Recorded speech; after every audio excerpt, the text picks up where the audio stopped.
Hello everyone. Today I'm here to tell you about how to protect your child from COVID-19 infection because I'm getting many requests asking me to say something on this topic. So, first thing is you have to sit down with your child and talk to him or her about COVID-19 infection, how it can enter our body, about the portals of infection, and how a person can get infected from another, like from respiratory droplets, from surfaces, infected surfaces, etc. Then you have to teach them the correct method of hand washing. Many videos are available about the correct method of hand washing. Now, if the children, even small children, 3 to 4 years old, even if they understand the importance of hand washing, that if they wash their hands, the virus will not stay on their hands and then it will not enter through their nose or mouth when they put their hands into their nose or mouth, if they put their hands into their nose or mouth. So then they will definitely follow instructions. Because children like logic. They don't like things being imposed upon them. So, if we can actually teach them how to wash their hands and why we are washing their hands, then they will definitely comply. Secondly, teach them the importance of wearing masks and the correct method of wearing masks. Why it is important to cover their nose also when they are wearing a mask. Then they will comply.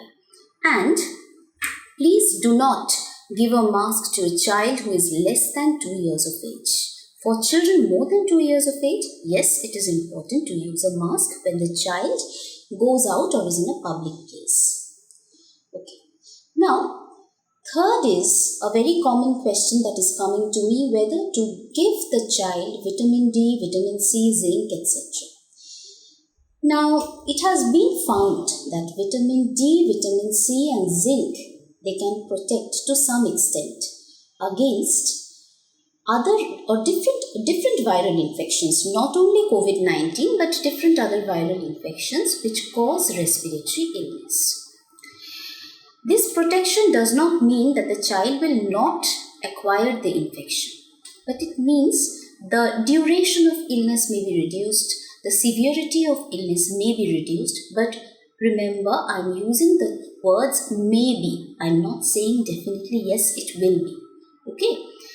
Now, it is very dangerous to buy a vitamin formulation from a shop and start taking it yourself because another person has advised you to, another non-medical person has advised you to.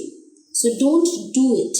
Please consult your pediatrician, your doctor, if you're interested in giving your child some vitamin supplements. Because when we give vitamin supplements, be it vitamin D, C or whatever, it is very important to check whether your child is already getting other supplements or not.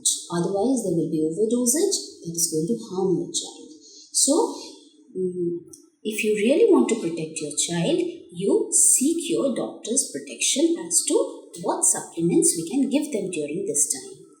Then, you give your child lots of fresh vegetables and also especially fruits, citrus fruits, because they are a good source of vitamin C. Okay, and zinc also they will get, you can give only in the recommended daily allowance and not more than that. So that has to be prescribed by a registered medical practitioner, not by any lay person. So this is about the supplements that you can give your child. And last but not the least, play dates. If your child is getting bored at home, is becoming depressed, you can understand that there is a definite change in the mental wellness of your child and your child wants a play date with another child.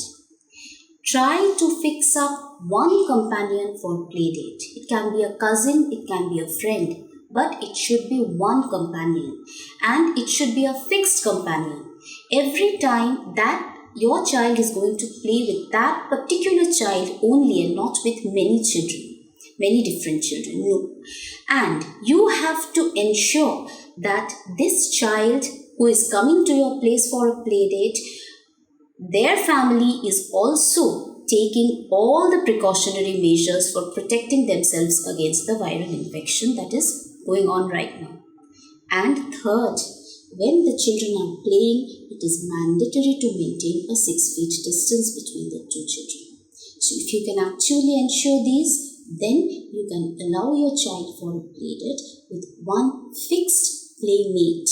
And obviously the frequency should be less, maybe once a week, once in 2 weeks as is required.